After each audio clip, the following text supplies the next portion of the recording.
అమెరికాలో ప్రభుత్వ షట్డౌన్ ప్రభావం తీవ్రంగా కొనసాగుతుంది. షట్డౌన్ ప్రభావంతో విమానయాన రంగం భారీ దెబ్బతిన్నది.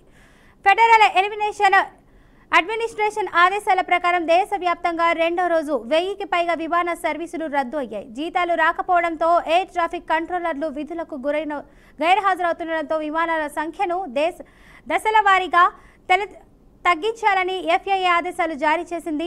షార్లెట్, అట్లాంటా, చికాగో వంటి ప్రధాన విమానాశ్రయాల్లో ఈ నిర్ణయం తీవ్ర ప్రభావం చూపింది.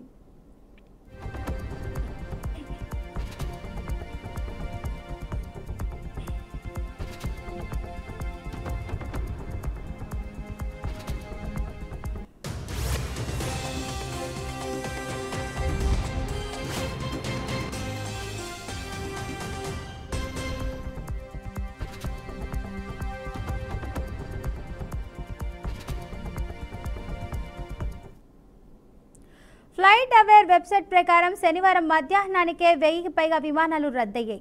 ముఖ్యంగా నార్త్ కరోలినాలోని షార్లెట్ విమానాశ్రయంలో 130 విమానాల రాకపోకలు నిలిచిపోయాయి. అట్లాంటా, చికాగో, డెన్వర్, న్యూయార్క్ వంటి ప్రధాన విమానాశ్రయాల్లో కూడా ఇదే పరిస్థితి నెలకొంది.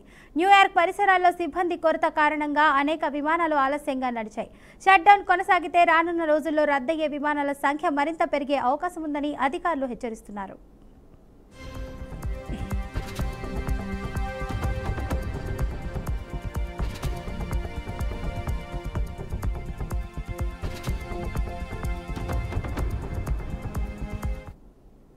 ప్రస్తుతం 40 విమానాశ్రయాల్లో 4% విమానాలను తగ్గించామని, మంగళవారం నుంచి ఈ సంఖ్యను 10%కి పెంచుతామని FAA స్పష్టం చేసింది.